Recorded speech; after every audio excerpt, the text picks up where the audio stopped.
الحمد للہ رب العالمین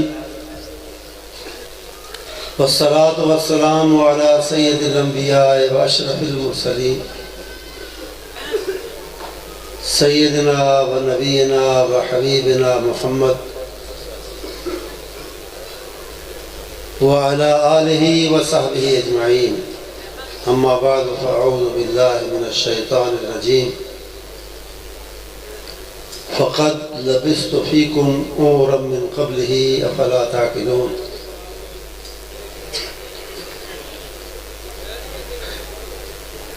اسٹیج پر تشریف فرما معززین اور علماء کرام اور میرے سامنے موجود حاضرین محترم،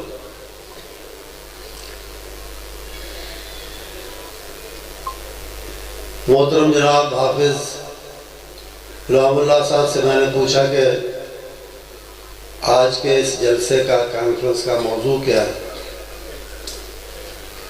انہوں نے کہا کہ کسی بھی موضوع پر بیان کریں، ویسے مین موضوع ہمارا وہ سیرت النبی ہے صلی اللہ علیہ وسلم۔ تو میں نے کہا اس سے بہتر اور کون سا موضوع ہو سکتا ہے، اسی پہ بات چیت اور گفتگو ہونی چاہیے۔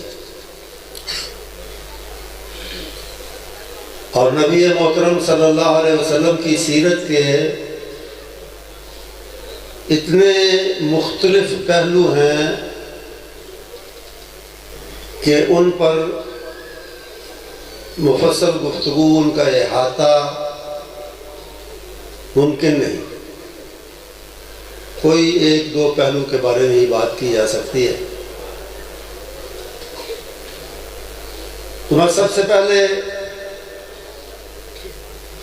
ایک چھوٹا سا نذرانہ عقیدت یاسین بلوچ صاحب کی طرح ترنم تو نہیں ہے میرے پاس، لیکن چھوٹا سا ایک نذرانہ عقیدت پہلے پیش کرنا چاہوں گا نبی محترم صلی اللہ علیہ وسلم کی خدمت عالیہ کہ میرے رسول صلی اللہ علیہ وسلم، میرے رسول کے نسبت تجھے اجالوں سے، میں تیرا ذکر کروں صبح کے حوالوں سے، نہ میری نعت کی محتاج ذات ہے تیری، نہ تیری مدح ہے ممکن میرے خیالوں سے۔ حقیقت یہ ہے کہ آپ کو اللہ تعالیٰ نے صورت اور سیرت دونوں کے کمالات عطا فرمائے کہ تیری صورت سے ہے عالم میں بہاروں کو ثبات، تیری صورت سے ہے عالم میں بہاروں کو ثبات، اور تیری سیرت کے سوا دنیا میں رکھا کیا ہے۔ میں اس حوالے سے بات کرنا چاہوں گا آج کہ عام طور پہ یہ ہوتا ہے کہ ہم کسی کی شہرت سنتے ہیں، دور سے اسے دیکھتے ہیں، اس کی شہرت سنتے ہیں، اس کی اچھائی کے بارے میں باتیں سنتے ہیں، حیران ہوتے ہیں، تعجب کرتے ہیں اس کی عظمت پر، اس کی بڑائی پر، اس کی اچھائی پر، اس کی نیکی پر، لیکن قریب آنے کا موقع ملتا ہے، قریب سے دیکھتے ہیں تو رائے بدلانا پڑتی ہے۔ قریب آ کے دیکھنے سے معلوم ہوتا ہے کہ اس میں تو دوسرے انسانوں کی طرح بہت سی خامیاں ہیں، بہت سی کوتاہیاں ہیں۔ وہ تصور جو دور سے بنا تھا وہ باقی نہیں رہتا، وہ ٹوٹ پھوٹ جاتا ہے۔ اسی لیے کہا گیا کہ دور کے ڈھول سہانے، ڈھول کی آواز قریب سے آئے تو کانوں میں پڑتی ہے اور دماغ خراب کرتی ہے، لیکن دور سے آئے تو بڑی اچھی لگتی ہے۔ نبی اکرم صلی اللہ علیہ وسلم کا معاملہ اس سے بالکل مختلف ہے۔ جن لوگوں کے درمیان رہے اور جو قریب آئے اور جنہوں نے قریب سے دیکھا، جتنا قریب آئے اتنا زیادہ متاثر ہوا۔ یہ آپ کی سیرت کا ایک تابناک پہلو ہے، بہت سے تابناک پہلوؤں میں سے ایک پہلو ہے۔ اس کی پہلی مثال سیدہ خدیجۃ الکبریٰ رضی اللہ تعالی عنہا قریب آئیں، آپ کے شب و روز کو دیکھا اور ان کی آپ کے بارے میں رائے کیا ہے، ایسٹیمیٹ کیا ہے، انہوں نے آپ کو کیسا پایا، اس کا کھل کر اظہار، اس بات کا اظہار انہوں نے سیدہ خدیجہ رضی اللہ تعالی عنہا نے اس وقت کیا جب آپ پہلی وحی آنے کے بعد کچھ پریشانی کے عالم میں گھر واپس آئے۔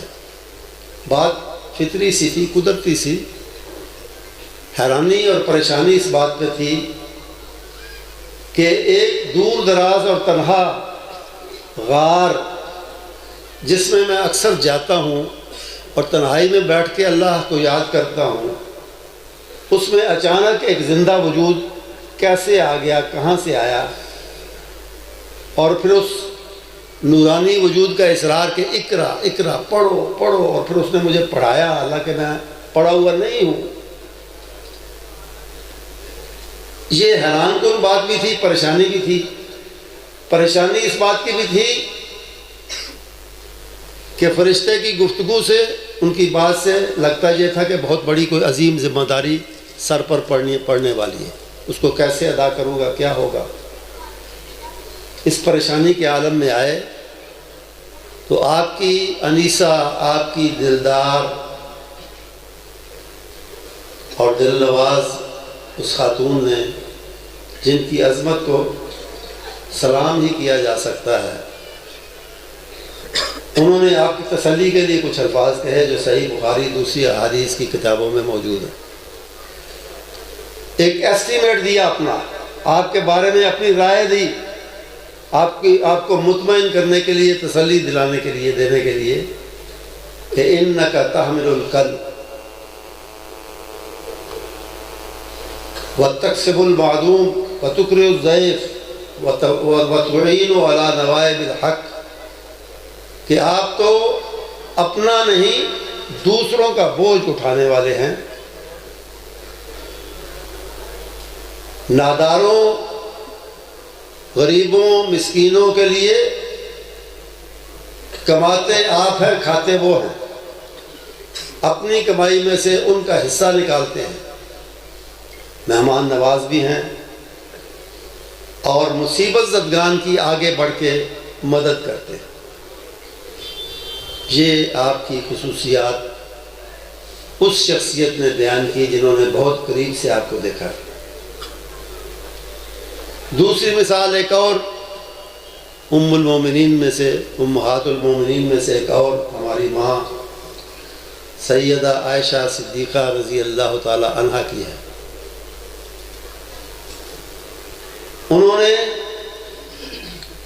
ایک جملے میں، چھوٹے سے جملے میں آپ کی عادات مبارکہ، آپ کی سیرت، آپ کی زندگی کا خلاصہ، مغز اور نچوڑ بیان کر دیا۔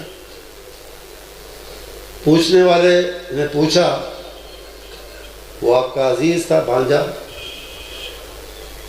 پوچھا کہ کچھ ہمیں نبی اکرم صلی اللہ علیہ وسلم کے اخلاق عالیہ کے بارے میں، عادات کے بارے میں، سیرت کے بارے میں بتائیں۔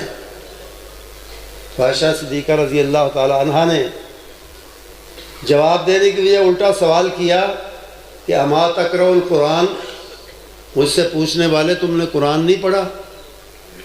وہ حیران ہوا کہ یہ کیا سوال ہے، میں پوچھ رہا ہوں آپ کی سیرت کے بارے میں، آپ کہتی قرآن نہیں پڑھا۔ تو سیدہ صدیقہ نے اس کی حیرانی دور کرتے ہوئے کہا، کان خلقہ القرآن، کان خلقہ القرآن، قرآن نے جو کچھ تعلیم دی ہے، قرآن نے جو کچھ بتایا ہے، نبی اکرم صلی اللہ علیہ وسلم اس پر مجسم عمل تھے، اس کا مجسم عمل تھے، آپ نے اس پر پورا عمل کر کے دکھایا ہے۔ ہمارے جیسے عام مولویوں کی طرح نہیں کہ وہ مشہور ہے کہ مولوی کہتا کچھ اور ہے، کرتا کچھ اور، جو کہا اس پر اس سے زیادہ عمل کیا۔ لوگوں کو 5 نمازیں بتائیں، خود تہجد کو بھی فرض کے درجے میں جا کے پورا کیا، نبھایا۔ لوگوں کو 30 یا 29 روزے بتائے، خود ہر سوموار کو، ہر جمعرات کو اور کتنے روزے ہر مہینے میں روزے، نفل روزے رکھے، وغیرہ وغیرہ۔ کان خلقہ القرآن، آپ کے اخلاق کو دیکھنا ہو تو قرآن پڑھ لو، جو قرآن نے کہا ہے اس پر عمل نبی محترم صلی اللہ علیہ وسلم نے کیا۔ یہ ایسٹیمیٹ کس کا ہے؟ ایک اور ایسے ساتھی کا جنہوں نے بہت قریب سے اور کئی سال تک آپ کو دیکھا۔ تیسری گواہی آپ کے خادم کی ہے، جن کو یہ خوشبختی ان کو یہ سعادت ملی کہ وہ نبی اکرم صلی اللہ علیہ وسلم کے پاس رہے، حالانکہ آپ کے خاندان سے نہیں تھے۔ ان کا نام ہے سیدنا انس رضی اللہ تعالیٰ، اور وہ کہتے ہیں کہ خدمت النبی صلی اللہ علیہ وسلم 10 سنین، میں آپ کی خدمت کرتا رہا، میں آپ کی خدمت میں رہا، 2-4 دن 10 دن نہیں، 10 برس 10 سال میں نے آپ کی خدمت کی۔ ان کی ماں کو شوق تھا کہ میرا بچہ خدمت کرے تو اللہ کے نبی کی خدمت کرے۔ ان کی درخواست قبول ہوئی، آپ نے خدمت کے لیے ان کو رکھ لیا، چھوٹے موٹے کام گھر کے کرتے تھے۔ اور کہتے ہیں کہ میں بچہ تھا، آپ کوئی ضروری پیغام کسی صحابی کو، اپنے کسی جانثار کو دے کے بھیجتے تھے، میں وہ پیغام بھول کے گلی میں جا کے بچوں سے کھیلنے لگ جاتا، اور اس طرح آپ کی بات پوری کرنے کی بجائے بچپن کے کھیل کود میں لگا رہتا۔ کئی اس کی مثالیں میری زندگی میں تھیں، لیکن نبی کریم صلی اللہ علیہ وسلم کہ ان 10 برسوں کے بارے میں کہتے کیا ہیں؟ فما قال علی افن کتو، مجھے مارنا، میری گستاخیوں پر، میری نافرمانیوں پر، میری بھول چوک پر مارنا، سزا دینا تو بڑی دور کی بات ہے، آپ نے کبھی مجھے ڈانٹا بھی نہیں، مجھے اف تک نہیں کہا۔ یہ آپ کے اخلاق عالیہ ہیں، انک لعلی خلق عظیم۔ اور یہ چند شہادتیں ہیں، گواہیاں ہیں ان لوگوں کی جنہوں نے دور سے نہیں بہت قریب آ کے آپ کو دیکھا۔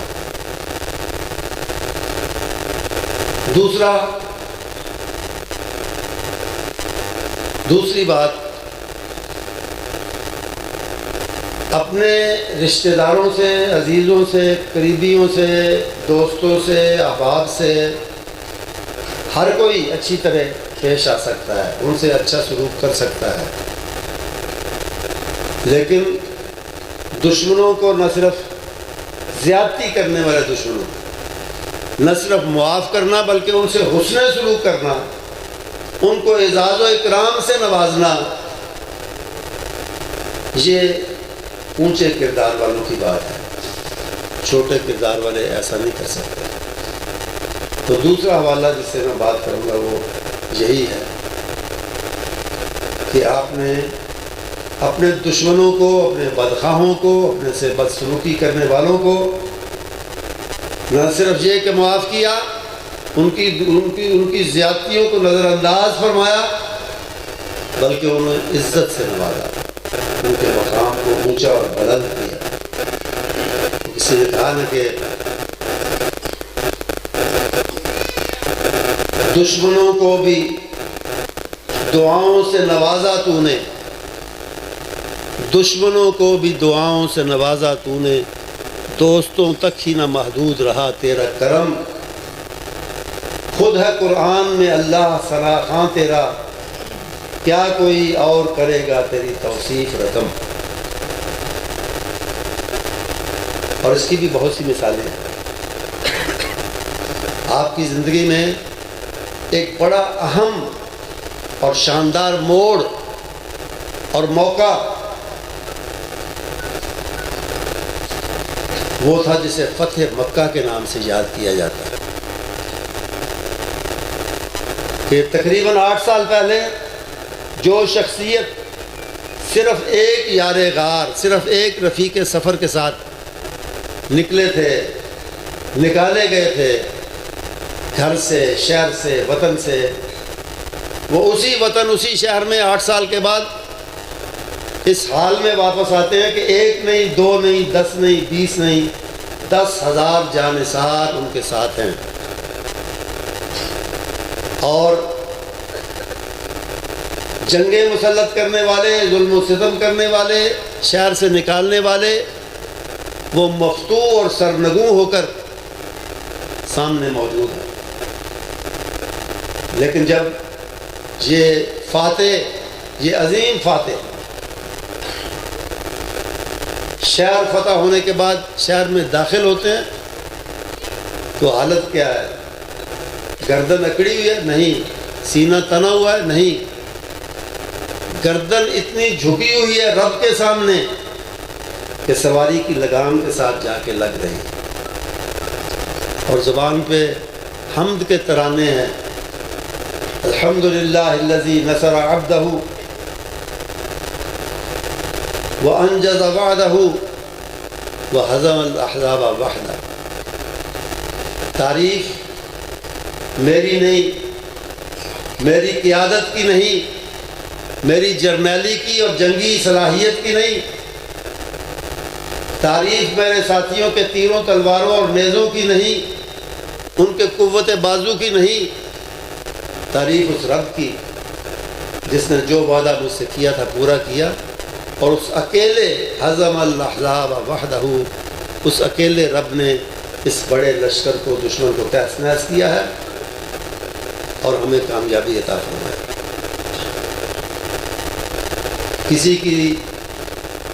کسی سردار کی زبان سے نکلا الیوم یوم الملحمہ، آج کا دن خونریزی اور بدلے لینے کا دن ہے، آج ہم ان قریشیوں سے، ان کافروں سے سارے حساب صاف کریں گے۔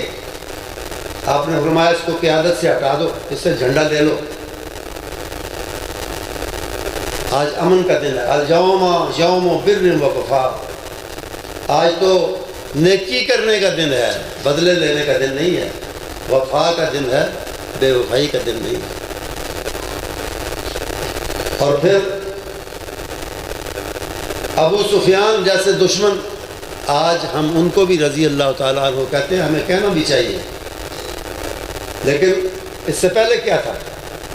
ابو جہل کے بعد وہی قائد کفر تھے، بدر کے بعد ساری جنگیں انہوں نے برپا کی، ان کے لیے فنڈنگ کی، ان کے لیے لوگوں کو ہتھیار مہیا کیے، لوگ جمع کیے، قیادت کی ان جنگوں کی۔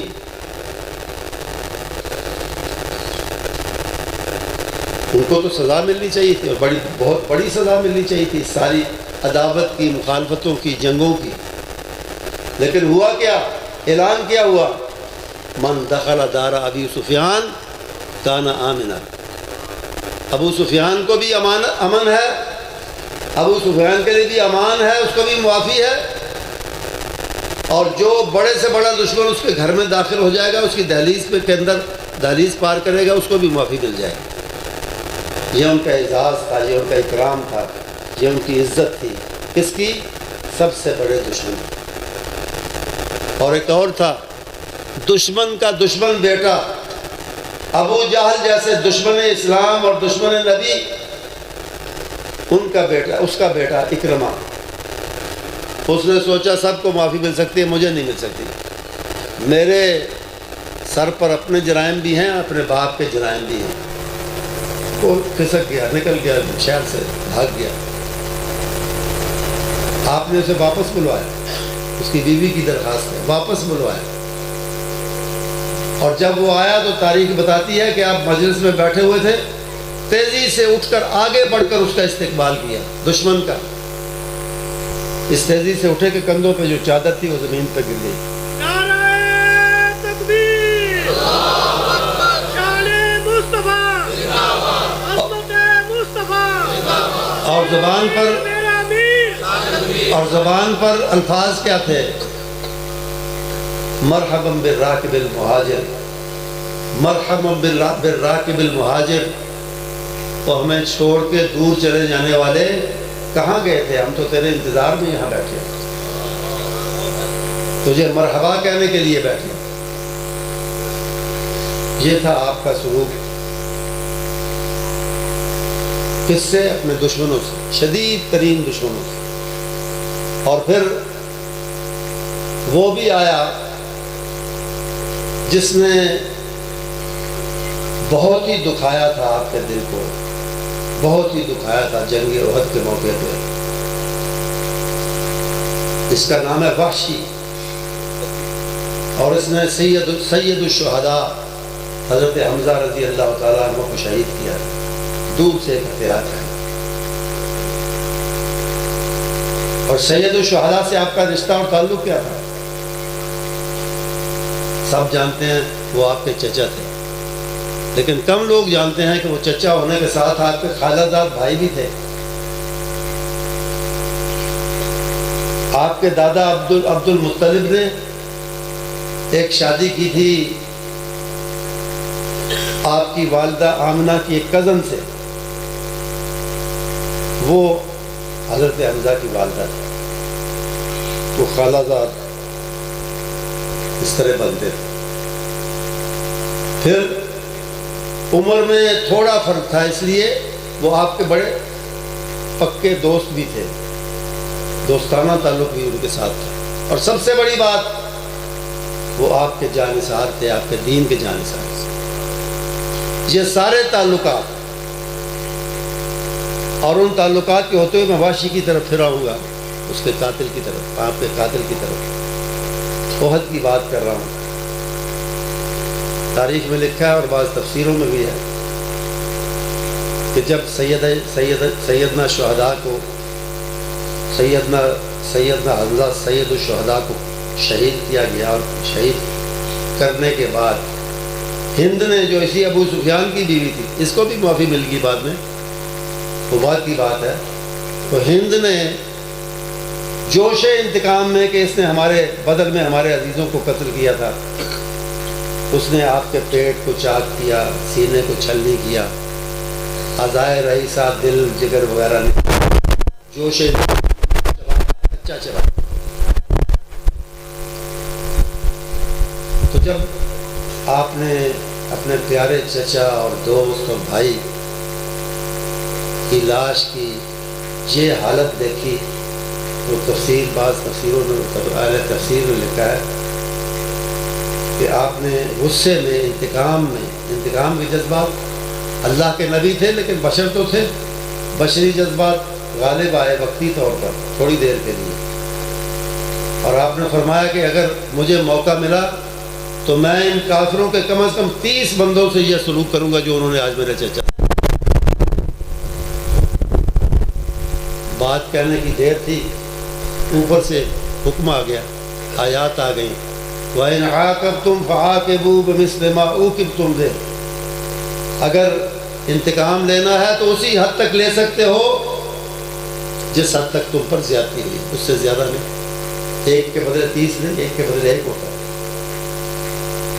وَلَئِن صَبَرْتُمْ لَهُوَ خَيْرٌ لِلصَّابِرِينَ، اور اگر صبر کرو، انتقام کی اجازت ہے، لیکن اگر نہ لو انتقام تو یہ بہت اچھا ہے، زیادہ اچھا ہے۔ اور پھر آپ کے لیے خصوصی حکم، وَاصْبِرْ وَمَا صَبْرُكَ إِلَّا بِاللَّهِ، آپ کو چونکہ اخلاق عالیہ کے سب سے اونچے درجے پہ لے کے جانا ہے، اس لیے آپ تو صبر ہی کریں، آپ انتقام نہ لیں۔ آپ نے وہیں کھڑے کھڑے کہا، ابھی میں نے ایک کے بدلے 30 کہا تھا، میرے رب نے مجھے منع کیا ہے، اب میں کہتا ہوں کہ میں ایک کے بدلے ایک سے بھی ایسا سلوک نہیں کروں۔ تو یہ ہند بھی آئی، وہ وحشی بھی آیا جس نے شہید کیا تھا،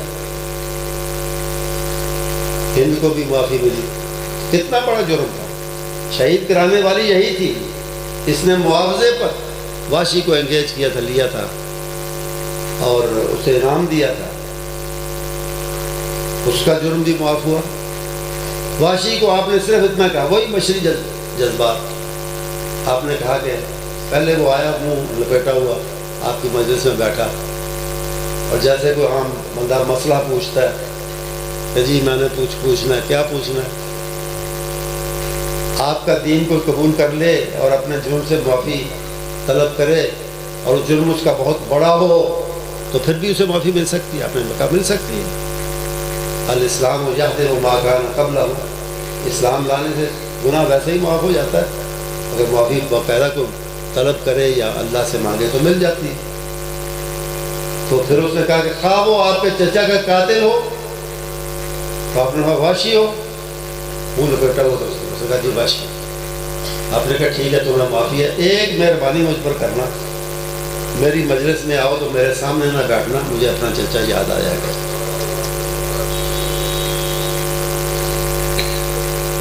پھر وہ منظر بھی سامنے آتا ہے کہ حرم پاک میں کعبے کی دہلیز پر،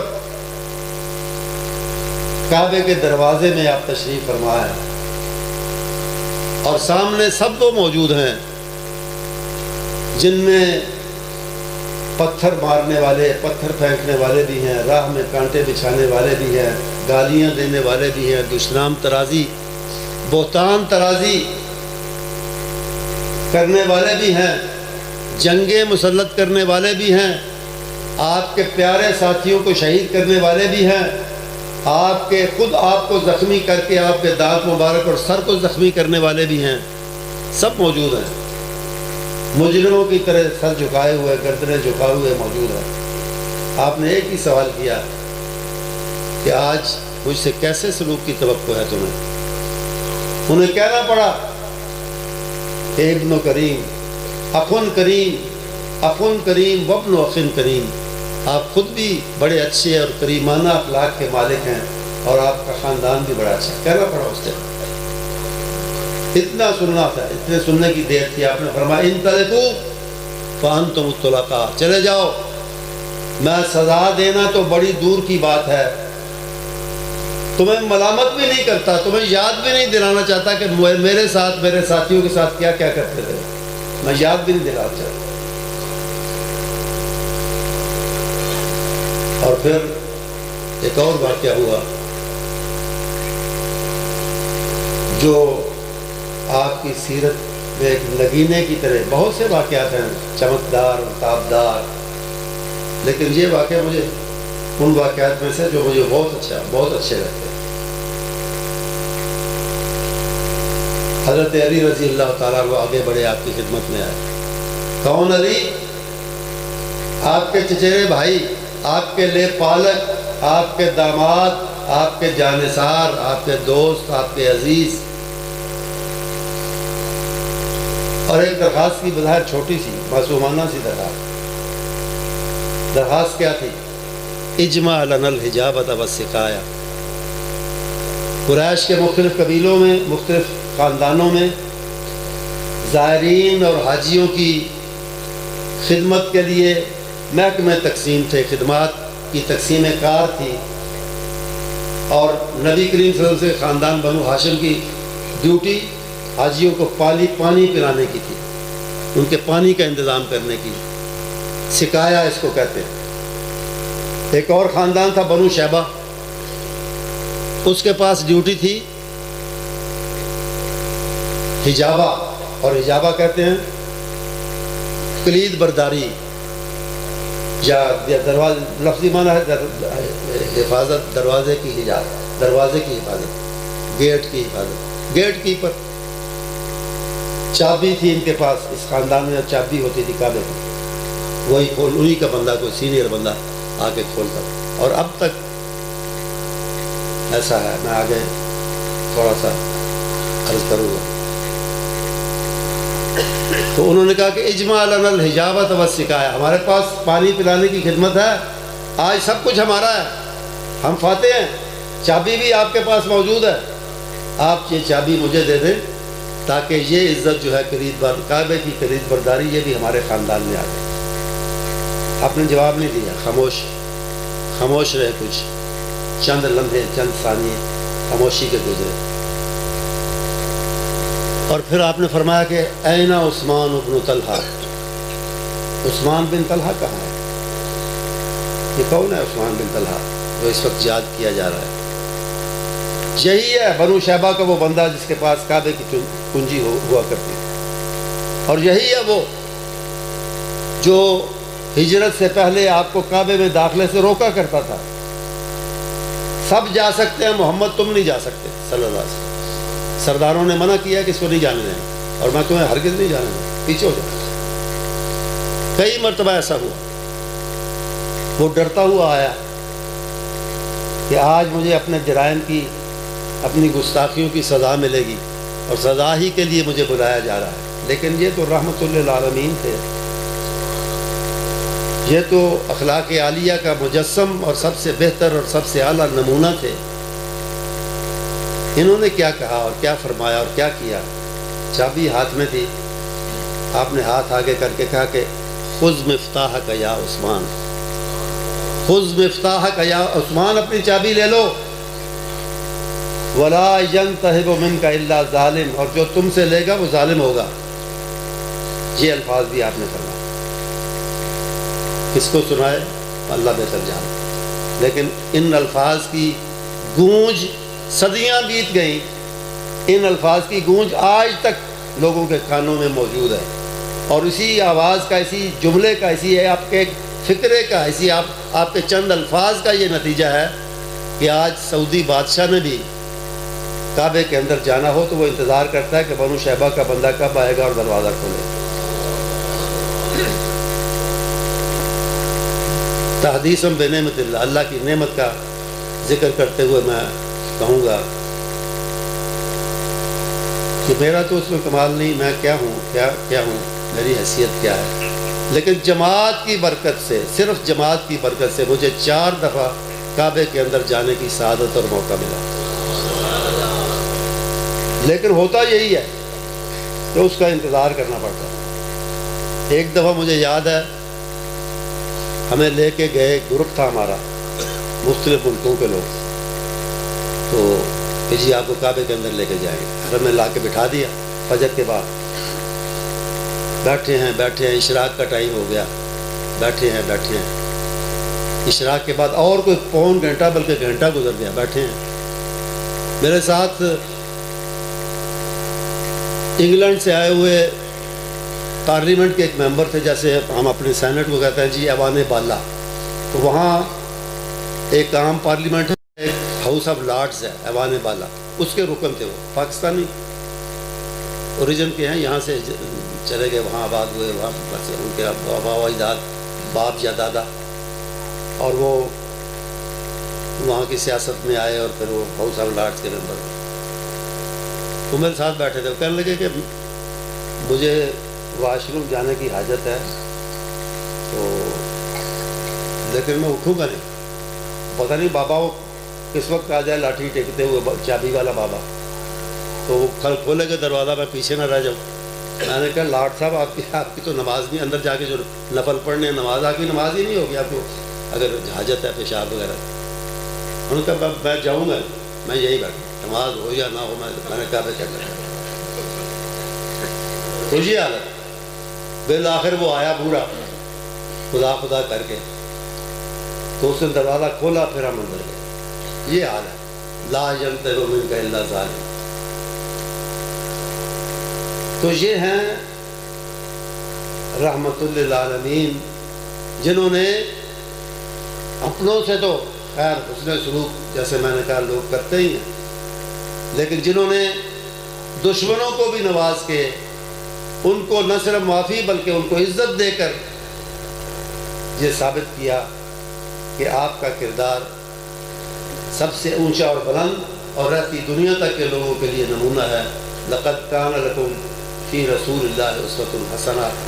اور آخر میں یہ کہوں گا کہ سیرت کے جلسے کانفرنسیں کرنا سننا بڑی اچھی بات ہے، لیکن اصل بات یہ ہے جس کی طرف ہمیں توجہ دینی چاہیے کہ سیرت سے سبق حاصل کریں، آپ کی مبارک زندگی کو اپنا مشعل راہ بنائیں، اس سے رہنمائی لیں۔